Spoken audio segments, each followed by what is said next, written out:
అనుకున్నట్లే అయింది. రాంచీ పిచ్ భారత్కు కలిసి వచ్చింది. రోకో కంబ్యాక్ ఫ్యాన్స్ పండుగ చేసుకున్నారు. రోకోను ఆపేవారు లేకపోయారు. కోహ్లీ అద్భుత సెంచరీ చేయగా హిట్ మ్యాన్ రోహిత్ అర్ధ సెంచరీతో అదరగొట్టాడు. Captain KL Rahul half century చేయడంతో భారత్ భారీ స్కోరు సాధించింది.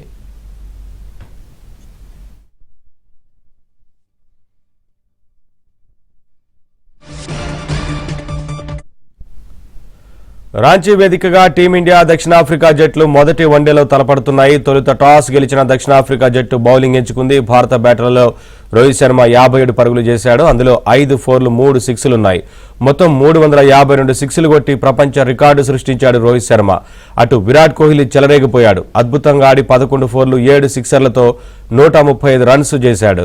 అనంతరం కెప్టెన్ కేఎల్ రాహుల్ నిలకడగా ఆడి 60 రన్స్ చేశాడు.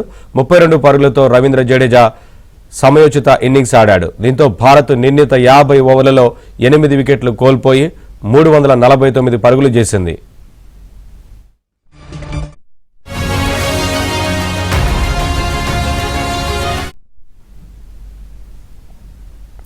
ఇదే అంశంపై మాట్లాడడానికి మనతో పాటు ఫోన్ లైన్లో సిద్ధంగా ఉన్నారు స్పోర్ట్స్ అనలిస్ట్ వెంకటేష్ గారు. వారితో మాట్లాడి మరిన్ని విషయాలు తెలుసుకుందాం మ్యాచ్ గురించి. Good evening Venkatesh garu. Good evening Naveen. సరేంటి మ్యాచ్ చేజింగ్ ఎలా ఉండబోతుంది అనుకోవచ్చు? ఒక భారీ టార్గెట్ అయితే సౌత్ ఆఫ్రికా ముందు టీమిండియా ఉంచింది కదా. చేజింగ్ అంటే అది ఈజీ కూడా కాబోదు, ఎందుకంటే కొన్ని డిఫెండ్ చేసుకోవడం డ్యూ ఫ్యాక్టర్ ఉంటుంది. మంచు పడడం వల్ల బౌలర్స్ కాస్త ఇబ్బంది అయ్యే పరిస్థితి ఉంటుంది. బట్ ఇండియా ఒక పెద్ద స్కోర్ చేసింది. 350 చేజ్ చేయడం ఏ పిచ్ మీదనే ఎలాంటి కండిషన్ చాలా కష్టం. బట్ ఇండియా బ్యాటింగ్ విషయంలో మాత్రం they have done exceedingly well అని చెప్పాలి.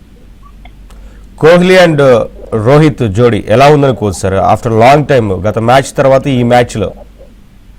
అదే ఇప్పుడు మనం కోహ్లీ రోహిత్ ఫినిష్ అయిపోయారు, వాళ్ళకి చాలా గ్యాప్ వస్తుంది. లాస్ట్ మ్యాచ్ ఆడి 4 రోజులు దాటిపోయింది.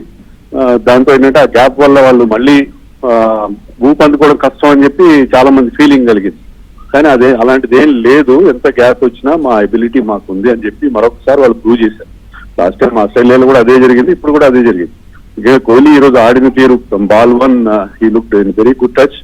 అలాగే రోహిత్ లాస్ట్ టైం సెంచరీ చేశాడు, విరాట్ కోహ్లీ హాఫ్ సెంచరీ చేశాడు. ఇక్కడ రివర్స్ అయింది, విరాట్ కోహ్లీ సెంచరీ చేస్తే రోహిత్ హాఫ్ సెంచరీ చేశాడు. ఇద్దరికిద్దరు కూడా ఎక్సలెంట్ గా పర్ఫార్మ్ చేశారు. అండ్ విరాట్ కోహ్లీ ఇంత అగ్రెసివ్ మోడ్ లో ఎప్పుడు చూడలేదు. మనం 7 6లు అతను ఒక ఇన్నింగ్స్ లో కొట్టడం మనం ఎప్పుడు చూడలేదు. సో ఇప్పటికీ వాళ్ళు ఫినిష్ అయిపోలేదు. నెక్స్ట్ వరల్డ్ కప్ దాకా ఆడతారు అని ఫ్యాన్స్ హోప్ తోనే ఉన్నారు. కానీ హోప్ కాదు, మాకు ఎబిలిటీ ఉంది, మేము నెక్స్ట్ వరల్డ్ కప్ దాకా ఆడతామని చెప్పి మరొకసారి వాళ్ళిద్దరూ ప్రూవ్ చేసినట్టుగా అనిపిస్తుంది. సరే, చేసింగ్ కష్టం అనుకున్నట్లుగానే 7 పరుగులకే 2 వికెట్లు కోల్పోయినట్లు కనిపిస్తా ఉంది కదా. సో మీరు చెప్తున్నట్లుగా ఈ చేస్ అనేది చాలా కష్టంగా మారుతుంది అనుకోవచ్చా నెక్స్ట్? ఇంకా అంటే స్టార్టింగ్ లో మంచి స్టార్ట్ లభిస్తే డెఫినెట్ గా అది మనకి అడ్వాంటేజ్ అవుతుంది. బట్ ఇన్ జనరల్ ఏంటంటే అక్కడ పిచ్ లో మీకు ఎప్పుడైతే మంచు పడుతుందో బాల్ ని గ్రిప్ చేయడం కష్టం అవుతుంది మన ఇండియన్. బట్ ఇండియా ఈ మ్యాచ్ లో చేసింది ఏంటంటే మనకి 6 బౌలర్స్ ఉన్నారు. సో 6 బౌలర్స్ తో మనం స్కోర్ ని డిఫెండ్ చేసుకోవడానికి వీలవుతుందని చెప్పి మనం ఎక్స్పెక్ట్ చేయొచ్చు. Thank you sir.